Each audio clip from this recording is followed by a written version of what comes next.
बिस्मिल्लाहिर्रहमानिर्रहीम। Saim homeopathic infertility clinic से आपकी खिदमत में हाजिर हूँ।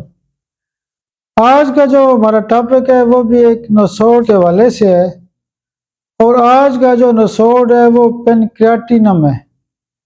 ये बेसिकली पेनक्रियाज से दवाई बनी हुई है और जब भी हमारे पास पेनक्रियाज के मसाइल आते हैं, पेनक्रियाटाइटिस आता है या शुगर की ऐसी बीमारी जिसके अंदर पेनक्रियाज का मसला होता है या पेनक्रियाज का कैंसर होता है या पेनक्रियाज की कोई भी बीमारी होती है, तो उसमें हम सीएम पावर में एक डोज देते हैं पेनक्रियाटिनम सीएम।